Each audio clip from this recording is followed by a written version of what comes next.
about miniatures. Today, I'm talking to Troy Schmidt. He is an accomplished artist in both mini pottery and life-size pottery. Last year, he was my teacher at the International Guild of Miniature Artisans School, or Guild School, and his artistry and passion for pottery impressed me so much. And I had so much fun learning to throw mini pots. Let's go talk to Troy. Hello, Troy. It's so nice to have you here today. Hi, Becky. Great to have me on the show. I'm happy to be here. So we met at IGMA Guild School, which is International Guild of Miniature Artisans. And it's a week in June where we take miniature classes, and you were the mini pottery teacher. And I was really happy to take your class. It was really fun. And what really stood out to me is when we were opening the kiln, you said, every time I open the kiln, it's like Christmas morning.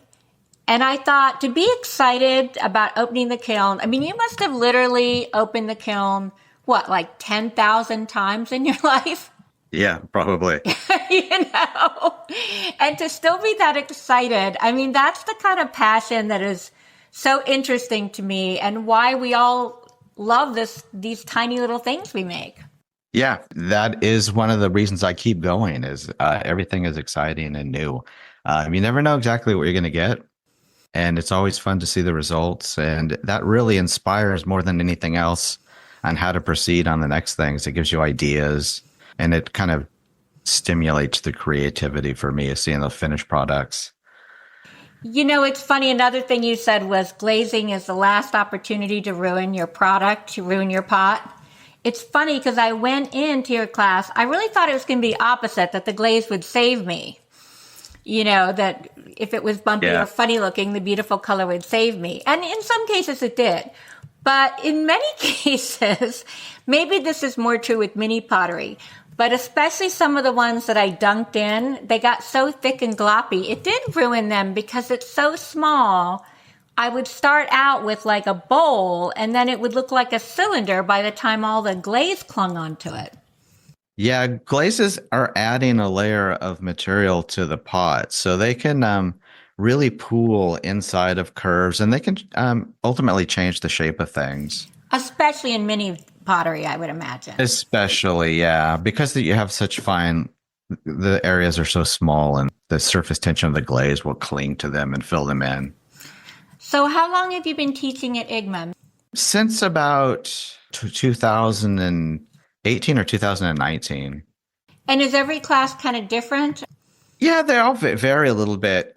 I'll have a little bit of different emphasis on what we're working on. And each class has different individuals. And I like to see where everybody's at. Some people are total beginners, have never touched clay. And some people have quite a bit of experience throwing. Maybe they've thrown life-size pieces. Maybe they've done miniatures. And so people kind of go at a different rate, and that's all fine. I try and keep everyone on a same track, help people as needed, and give as much help to those that want it, and kind of back off some people that are doing great, and I'll kind of steer them a little bit and let them proceed at their own pace. And you don't just teach at mini school, as I sometimes call it. You teach in regular-sized pottery. Yeah, I teach life-size pottery. I'm kind of a purist in pottery. I learned to throw life-size pottery, and I did that for years before I began miniatures. I teach at UC Santa Barbara through the Gaucho Rec Pottery program, and I have probably over 120 students per quarter. Wow. So, and how long have you been doing that? I started teaching pottery in 1997. So you have like thousands of people out there who have made pottery with you. Yeah, and all over the world. That's great. Well, that's interesting. So is there one you prefer, life-sized or mini? I like it all, but the miniatures I'm probably the most excited about. When a miniature comes out of the kiln and it's done well, I still am a little bit in awe of it. It's like, how is that even possible? This vase, it weighs like 2 grams and it's, as thin as an eggshell. And it's still just like, wow, that's pretty cool. It is. It is amazing. When the first time the kiln opened and we saw everybody's work, it was pretty amazing. Which do you think is harder? Do you think the miniatures are a little harder? The miniatures require my full focus to do things well and to get them as thin as possible. If I'm throwing life-size mugs and bowls, I can sit there and I can talk, and I really don't even need to look at the clay very much because it's so tactile. It's the senses of my fingers. It's all about the pressure, and I can feel everything. But with the miniatures, I have to visually focus. And because I can't feel as much, and maybe I have a throwing stick in one hand, and maybe my fingers touching on the other. I'm touching it so lightly that I'm not getting a lot of sense from the touch. It's more visual. I have to watch everything and see how it proceeds. So I need to focus. I was surprised how long it took me to get down to miniature size. I started with a small piece of clay, but then it somehow ended up kind of big, kind of thick. It took quite a few tries to get anything close to, what would be a realistic miniature. Yeah, it definitely takes a lot of practice. And with practice, you get thinner walls, you get smaller pieces. And the first ones, I always tell people the first ones are going to be thick and chunky and not real impressive. Sometimes the glaze that will add color and that really lightens them up. But as you mentioned earlier, the glaze can kind of go the other way too and run off and cause other problems. You had a teal glaze, and obviously I love teal, and I dipped it in there, and it fell out of my tweezers. So by the time I got it out of there, it was pretty soaked through, I think. Okay, that was a little thick then, yeah. Yeah, it was a little thick.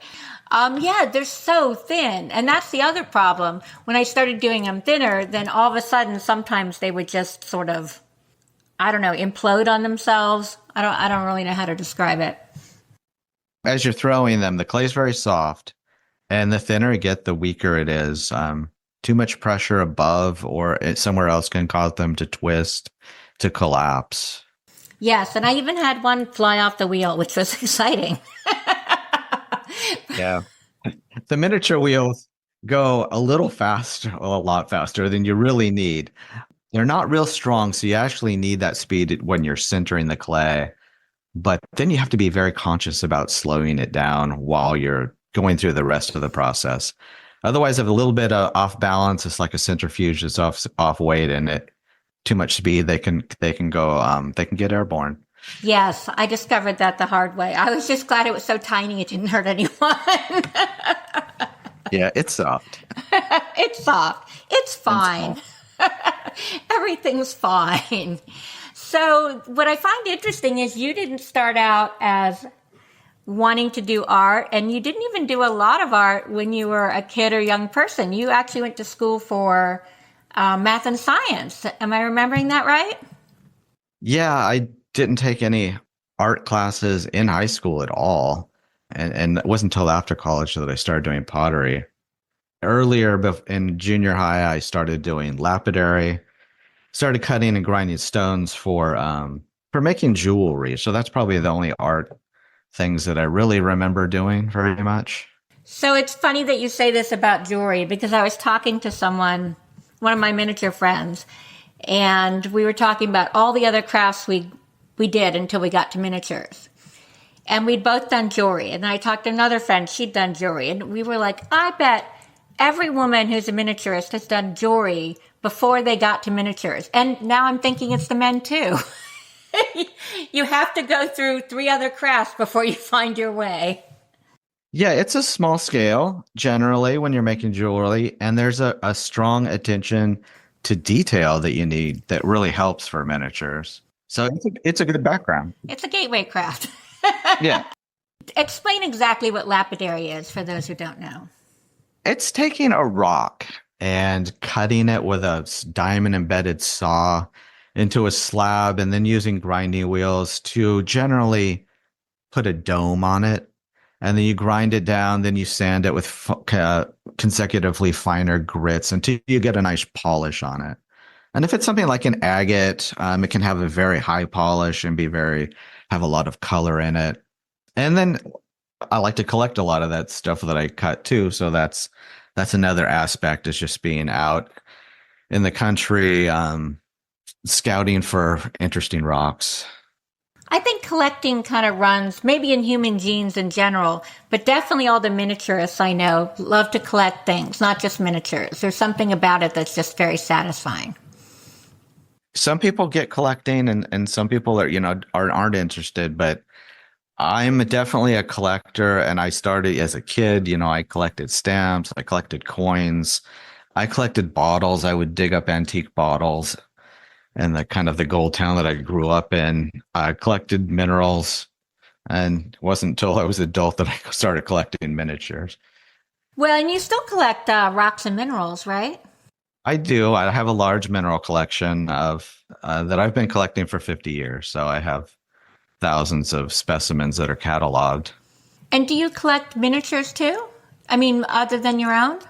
I have miniatures. It's like, how could I not? I know. With doing shows, and they're so, maybe you see something and I have no use for this. I don't need this. I wouldn't, but I have to take it home. This is so amazing. And then with friends and doing shows next to people, it's fun to collect from people and respect. So I do have cases on the wall with some are little room box settings, some are just shelves, open shelves where I have miniatures in them. Why do you think we collect? It's different for different people. I'm more of a cataloging classifier type. I like to have things grouped. It's kind of an organizational thing. Like you find it calming and interesting? I do, yeah. And having everything, compartmentalized, I kind of have a control over that. Interesting. I think for me, it's a lot about color, and design. But I think any kind of collecting in miniatures has a little bit to do with control because we can do what we want, which we can't in other aspects of our life sometimes. Yeah. So when you went to college, you came out, and I think you told me you were looking for a job, and that's when if you'd found a job right away, you might never have taken a pottery class, right? That is true. A friend was taking pottery classes, a physicist, actually, and he was making odd surfaces out of clay, three-dimensional surfaces out of clay, mathematical formula. Wow. I was looking for a rock carving class because I wanted to carve designs in stone, and I couldn't find one. So he said, take the pottery class with me. You can carve into the clay. It'll be easier than rock. That was his selling point. And I took a pottery class and I was addicted probably on day one. I was making things in class. I was coming into whenever the extra time there was. I was taking clay home and hand building at home. And I was pretty much working with clay around the clock, any available time that I had. So it just hit you like immediately. Yeah, and I just I got to the point where I was creating things daily, and if I wasn't creating things, I just felt like I was missing out somehow. I had this need to make things. Wow. And then didn't they make you like an assistant or something, probably just because you were around anyway? Yeah, they couldn't get rid of me in the studio, so pretty soon I was cleaning up, I was loading the kilns, and eventually I started teaching pottery classes. And you never went back to the math and science career that you thought you were going to have? Not exactly. I do curate a natural history museum, a small club museum. It's something I haven't left, but I didn't pursue as a vocation. Now, you've done some pieces where you incorporate rocks and minerals into pieces of your pottery, which seems difficult to me. Yeah, on my life-size stuff, I haven't quite got there on my miniatures, but I probably will soon. That would be really cool. I carve stone for lid finials and handles or decorative kind of protrusions on the clay after it's fired. I see. So it's added after everything has been done, glued on or wrapped on. Yeah, they're usually glued, tied on. Tied on. Okay, that makes sense. So, what do you think is there a hardest step for you in pottery? Is there one step or one thing you don't like as much as everything else? Well, I kind of touched on glazing is kind of my least favorite part. The process is throwing for me, I throw on a potter's wheel most of my work. I will occasionally hand build. And once I throw things, the clay goes through different states. So at first it's very soft. You throw it, it gets wet. You can't really touch it. You have to let it dry until the next stage. And then when it's kind of a leathery stage, you can start cutting into it. You can attach handles. You can carve the decorations. You can add things to it. Beyond that, as it dries out, as that water evaporates, starts to become brittle. I mean, it goes to its most fragile state where it just has to dry. Then it usually goes through another firing process or a first firing to get rid of all that physical water, to dry it out. It'll still be a little bit porous, but then you can apply the glazes. And the glazing, yeah, it's an all or nothing thing with the glazing. If the glazes are, especially the miniatures, if they're too thin, the colors don't develop, and I'm usually not happy with it. But if you get the glazes too thick, they clog things up, they change the profile, they can run and flow off of the pot, and that then you have to chisel them off a shelf. So that obviously is not good. That was a good lesson for all of us. I think we were all excited about it. And you told us that it might run, but it's going to happen sometimes. We were listening, but we were worried about other things. And then the first time you have to file it all off, you're like, oh, that's what he meant. Yeah. That's going to take a while. A lot of the learning is experience. You can read about it. You can watch great videos. You can see people doing it. And if you go watch a video, it generally looks so effortless. Those people have experience and they're just sitting there, just, making things one after another. And it's mesmerizing to watch. I love to watch other people throw as well. But really, you have to feel it. You have to feel the clay. How much pressure do I push? Too much pressure and you're going to rip the whole thing off. Not enough. You're just like pulling and pulling and it's not getting any taller. It's not getting any wider. So you kind of have to learn to when and where to apply the pressure and how much to do. And it's little steps, especially with the miniatures. Oh, yeah. When we were watching you do the demonstrations, it looks so easy. And then you get your clay on and you're like, oh, he gave me different clay. Something's wrong with what he gave me. It's not working the same way, Yeah. But yes, it's a lot of experience. Oh, I did glaze or skip over one part. You said you worked as a cowboy for a little while. Yeah. So I started working with clay a little bit and then I moved up Northern California, was on a cattle ranch. I was still doing clay work and I did a lot of country things. When I didn't have a wheel, I was doing sculptural things. There's a sculpture around here. It's a pair of cowboy boots. I made those one day. I had a pair of cowboy boots entirely made out of clay. They're sitting on the table. My wife walked in. She's like, why are those boots on the table? They look, fairly real. When I started doing the miniatures right after that, or kind of concurrent with that, I did that style. My style was more country. I did a lot of crocks and things that you would find in a kitchen, country kitchen, or an early 1800s style. But I found out pretty quickly that that's what other people were making in miniature. So that's when I kind of started doing more porcelain and high fire Asian things. Yeah. In fact, your Instagram and your pottery company is called Red Dragon Pottery, which obviously is a nod to the Asian influence. It's that and my Celtic background too. The Welsh dragon is a red dragon, and I do have ancestors that came from there. And the third thing is the dragon breathes fire. And without fire, my pots are just mud. So fire is generally thought of as destructive, but in the pottery world, it cures our pottery. It makes them permanent.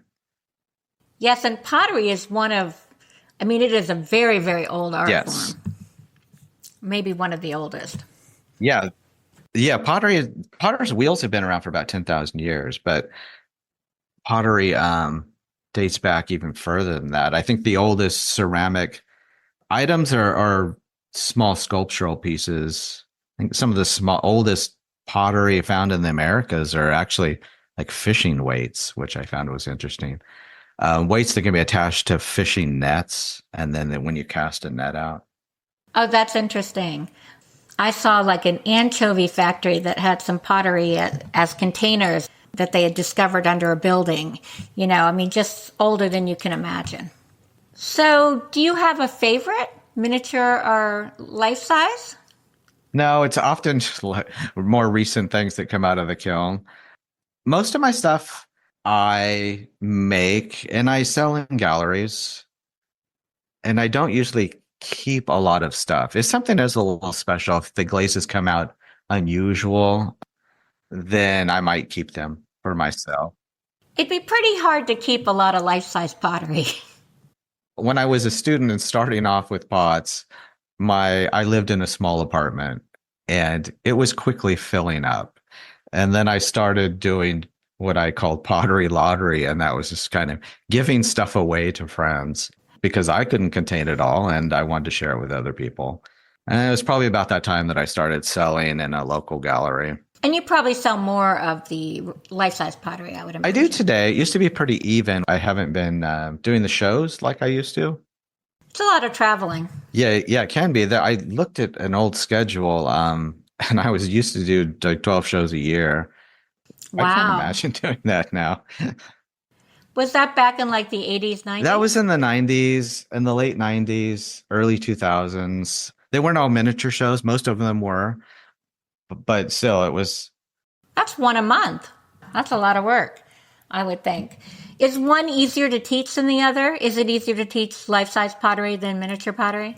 Um, Interesting question. They each have their unique challenges. I wouldn't say one's easier than the other. They're similar in that they're working with clay, but it's just kind of a different feel and different knack to it. Probably very different students, too. It's the very same principle of rotating and spinning clay, and squeezing it and stretching it. But the feel of it is so different that it's kind of like if you learn one, you kind of have to relearn the other because it will feel totally different. It's kind of like starting over. I can see that. Like if you're used to a lot of pressure and then you go from life-size to miniature. Yeah. Same if you scale up very large. So what would your advice be for people starting miniature pottery? Practice.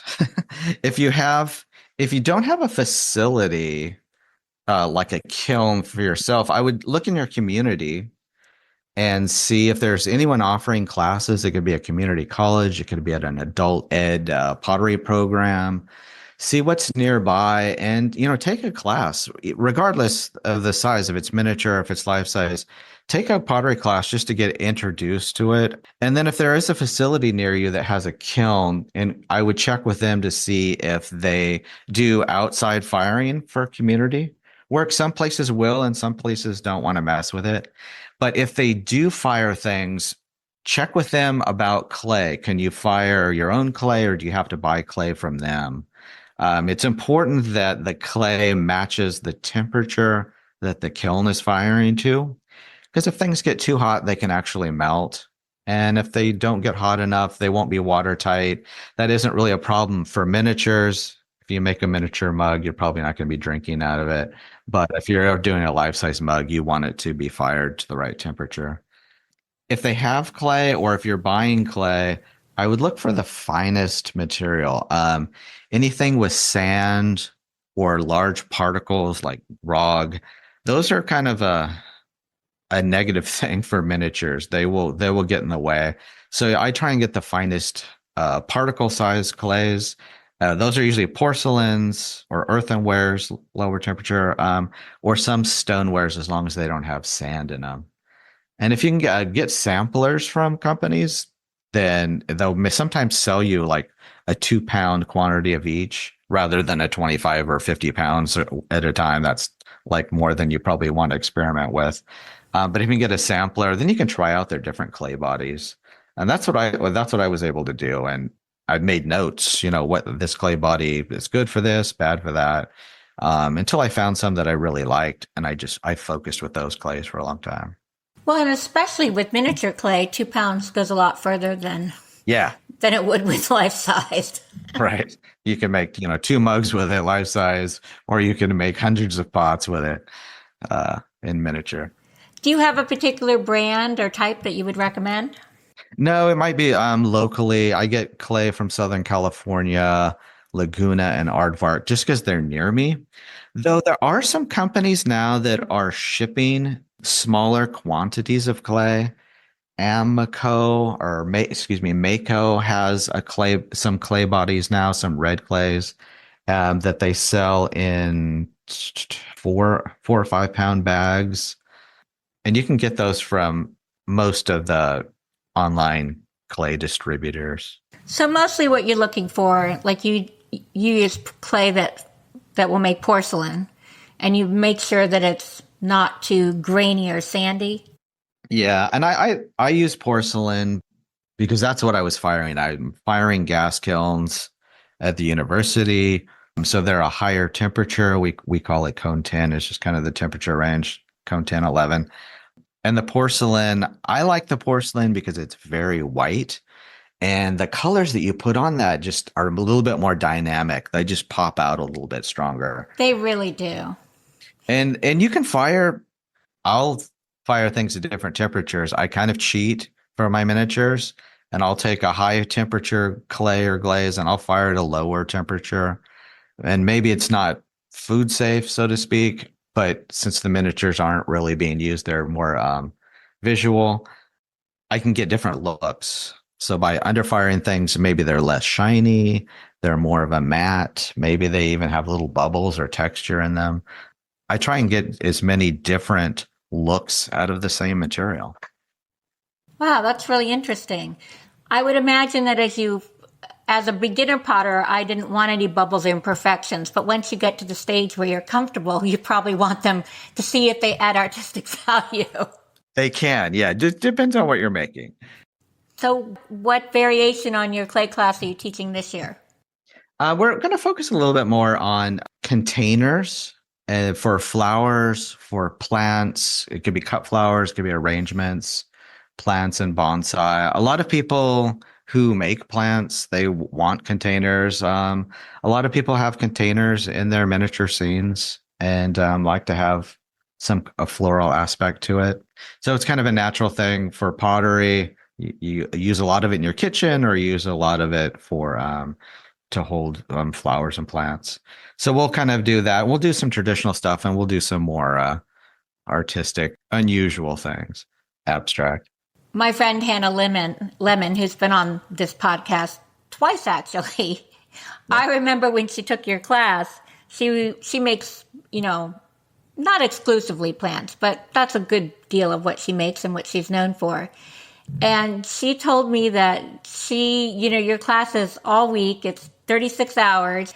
And she said she didn't want to break or talk to anyone. And she had the most pots I've ever seen. She could have set up shop with them. Hannah's great. Yeah, she made plants and wanted containers, and she was very focused in the classes. She was very focused. She did great. She did. They were beautiful. She was turning them out. And she had a great variation and got to try out a lot of different glaze types. Yeah. That's fun. So when did you first hear of IGMA? For teaching, yeah, I had been a member and I was a fellow. And Barbara Davis, the director at the time, had been asking me when she would see me, when you're going to teach, when you're going to teach. Finally, Mark Murphy, who makes wonderful furniture, he's like, yeah, you got to do it. You're going to have fun. You're going to do it. It's like, okay. Mark was kind of he pushed me over the edge, and he was my mentor the first year that I was there. What do you love about teaching? I love introducing people to clay. When you experience things for the first time, it's all new and it's all fresh, and it's just everything is amazing. And so I get to kind of experience that with everybody and take them through it. I like to introduce them and let them enjoy clay the way I do. I do remember I made kind of like a paella pan, and when I had got both little handles, the same width, right across from each other. I mean, I was so proud. Maybe as proud as when I passed the bar, Yeah, some of those things seem like very easy, and you don't think you're going to have a problem with it. And you find there are aspects that you didn't consider, like how the clay is like sticky and it'll stick to your fingers, or it gets too dry and it just breaks and you have to start over again. Some of those things can be frustrating, but once you learn kind to anticipate them and when they're going to happen and to work with the clay before those things happen, you get more productive. But as long as you hang with it, you don't want to get frustrated to the point where you just stop. Got to get frustrated a little bit and you kind of power through. And in time, it comes easier, but there's a lot of practice involved. That's why I think it's so great that let's see, we basically did pottery from what, 8 in the morning Till about 3. till about 3, every day. Yeah, with a couple breaks and a lunch in there, but it's 6 hours a day for 6 days, and that's a pretty intense schedule. It is. I thought, but I did find it actually a little less intense than when I've taken 2 or 3 classes and you're changing every couple hours. Yeah, then you kind of change direction. Yeah, and you have to pack everything up and find completely different tools and start over. It was kind of relaxing to come back from lunch and realize you could just pick up where you'd left off. Yeah, and I try and break things up so you're doing a little bit of different things after lunch, before lunch. Especially in the beginning, there's so many things that I got to show you. We only got 6 days, really 5, because you kind of have to fire things on the to get them out for the last day. So I got so many things to show that I want to do a lot of things on the first day as kind of an introduction. This is where we're going. We'll make things. I even hand out some pieces that I've made for people to glaze so they can kind of practice with that before they get to glaze their own pieces. That was very generous of you. I fire them the first day after that overnight after the first class. So the second day you get to see something finished. Seeing a finished product helps because you really see where you're going, what you like, what you don't like about it. So it helps you direct your attention on how you want to focus going forward. So you've now been doing pottery for, I don't know, 40 years? Yeah, more than half my life. More than half your life. Have you ever gotten tired of it? No. That's amazing. I mean, that really means you found the right thing. Yeah. No, I still enjoy clay. Sometimes it's a little hard for me to get started in the morning if it's like my studio's kind of outside. If it's cold outside or something, it's like, yeah, maybe I'll wait an hour. um, if I have to make a gallery needs a lot of things, and it's like, maybe it's not real exciting, but once I get started, once I get the clay weighed out and I start throwing, then I'm good. I just want to keep going.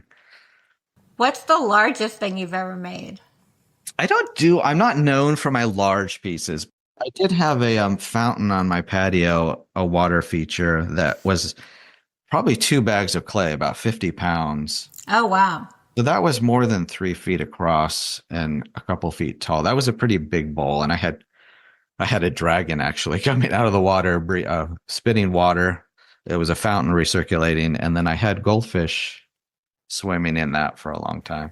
Oh, that sounds amazing. So what do you think you are known for? If someone were to describe your style, what would it be? I'm all over the place. I like to experiment with everything.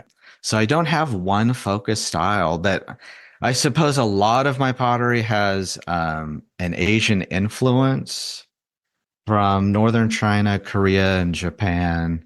Those historic potteries from those areas that all have very long traditions, and they vary quite a bit in their work, but they tend to be high-fired porcelain and stoneware, and some of the forms, the shapes of the vases and the vessels, very what I would just call classic forms. And you even get those forms in the Mediterranean as well, but they're typically in there would be different clays, lower fired clays and red clays. I'm always amazed that some of the ancient Asian sculptures can look very at home in a very contemporary house. They just have that clean line. Yes, very clean on what I would call a classic form. And In a modern house, you can have, if you're doing a miniature setting, you could have things that are made within the past, 20 years or the past 1,000 years because they'll fit in with them. Do you still do a lot of dragons? I haven't done any sculptures for a while, but it's really on my list. There's one up on the bookcase looking down at me right now. Um, that was going to go to my wife's office, but never quite made it there. I do some mugs and things where I press dragons, some that have carved, and I'll do sprigs, kind of a press mold on the side. But I don't make a lot of dragons anymore. I used to do more do some sculptural pieces, especially just heads kind of mounted on, and I would put them on bases that I'd make out of stone or out of wood. So you're teaching this year. What advice would you give to someone? We have quite a few people coming to Guild School for the first time this coming summer. What advice would you give them? You're going to have a fun week. It's going to be exhausting. I would, go on the tour, learn as much as you can. If you have questions, ask. Finding things, scheduling. They do a great job with giving out brochures with all of the events and things are in them, but you still might have little questions on where things are and how to get there. And ask anybody that has any experience. Any of the instructors will help you out. Because you don't want to waste time not finding something or just delaying. There's a lot going on. Pace yourself. Try and pace yourself. Yes, pace yourself is good because it's a long and busy week, and not just during the daytime, but at night too. Yeah. I mean, you're running from 8 till 9 at least. Yeah. I learned, though, that people are very good about giving you directions. So good. I'm terrible at directions. So the first few days I would go up to people and ask, and then after that I would just give myself another extra minute. I'd go outside and I'd open up the map and look confused. And within like 30 seconds, someone would come and help me. Because you wear special green dots on your name tag. And that shows you haven't been there before. And people are really nice about looking for people who have that green dot, I think. Absolutely. We call them greenies. The name tag will stand out. Everything at Guild School is friendly. Everybody has a common interest. We're all there for miniatures. And so everybody gets along with that. Oh, it is so true. I mean, you go in and everyone I know says, it's going to be a week with people who love the same thing you do. I mean, that. That's part of why you're coming. But the feeling of that, the experience of that is greater than what you think it'll be. I mean, I come back every year feeling so inspired. Just talking to everyone. And, sometimes I'm like, oh, I don't know. I haven't been able to do it for a while. And then when I come back from Guild School, I've got big plans. Yes. When you get back, I have all these things I want to make. Right. It gives me idea. I have new ideas. It just really, the creative juices start churning. They do. Being with all those other people that are so interested and so talented. Well, do you have any goals for yourself in the following years? Are you just going to do it as long as you have fun with it? Yeah, as long as I'm still enjoying it, I want to do it. I would like to get back and start doing some more shows, just because I haven't been able to lately. And I miss the people. I miss all the customers. I miss the dealers. I keep in track with some people online. I keep in touch, but it's not the same as being there and browsing everybody's table. Yeah. Yeah. Well, you should. You should try to start back with Chicago or Philly or one of those big ones. Yeah, I just got the Chicago contract. Are you going to do it? I don't know. It's getting away from work has gotten really hard. And that would be, of course, he's talking about next year. Well, thank you so much for joining me. I really appreciate your insight on everything. And just love when people find the thing they were meant to do, and we all feel that way about miniatures. And it's not an easy thing to find, miniatures or pottery. It's not something you necessarily get anything at school. So I think it's interesting the path you take to that. Yeah. Well, thank you for having me here on your podcast. I enjoy listening to it. Glad to hear that. I always enjoy chatting about pottery and miniatures especially. Yes, yes. And I think the key takeaway here, if at first you don't throw a good pot, keep throwing them, right? Yeah, keep trying, practice, experiment. Even if you have thrown things, try new things. There's so many ways to experiment. There really are. Well, thanks again, Troy. Goodbye. Goodbye. I hope you enjoyed that as much as I did. And I hope some of you are inspired to pick up some clay and start hand building or throwing pots, mini pots. And as always, there are no rules in your dollhouse except those you create for yourself. Let miniatures be the place you express yourself without regard for what others think. Goodbye till next time.